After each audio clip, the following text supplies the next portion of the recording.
I'm here at Destination Star Trek with Armin Shimerman. He played Quark amongst another of other roles on Deep Space Nine, other Star Trek shows.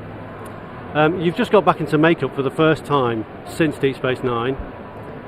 What convinced you to go back into chair for the makeup? And is it basically, I would say, paying the fans back for their loyalty?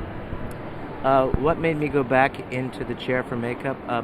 They offered me more money than I could refuse, so I swore that I would never get back into makeup, and I went back into makeup, and it was as excruciating as I remember it.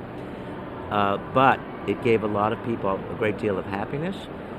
They were thrilled to see what the character looked like up close and personal, and the look on their faces was worth more than the money that they gave me.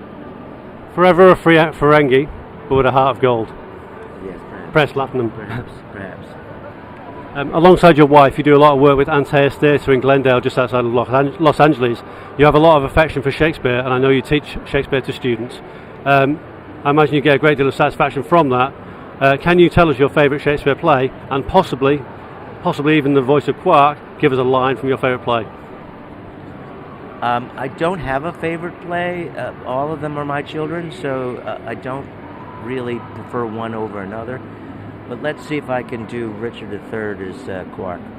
It's hard to do without the teeth. Now's the winter of our discontent, made glorious summer by this sun of York, and all the clouds allowed upon our house in the deep bosom of the ocean, buried. Now our brows bound in victorious wreaths, and our bruised arms hung up from monuments. Grim-visaged war hath smoothed his wrinkled front, and now instead of mounting barbed steeds to fright the souls of fearful adversaries, he capers nimbly in a lady's chamber room.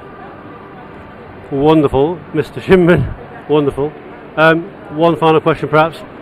You were Principal Snyder in Buffy. I forgot to ask you about this last time.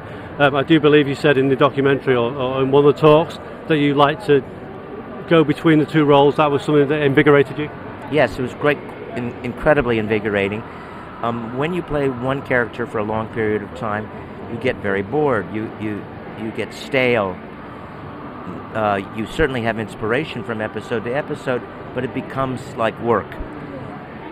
Because I had those two roles, plus the other myriad of roles that I got to play while I was doing both those roles, it invigorated me because I was playing another character. It was a lot like doing repertory theater, and you play Hamlet one night, and you play the spear carrier in Macbeth the next, and it invigorates you. It's good to hear. One word about your new project, whatever that might be, Redbird or Golden Boy or Fifth Passenger? None of those they're all new. They're all things that I've done, but I always think of new projects as what I'm about to do.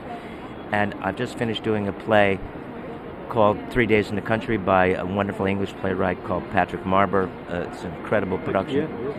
And we just did that to glowing reviews. And then I will start a production of Eugene O'Neill's Huey with Brian Dennehy at a theater called the Geffen Theater in Los Angeles. I'm looking forward to that. Armin, thank you very much indeed. Thank you.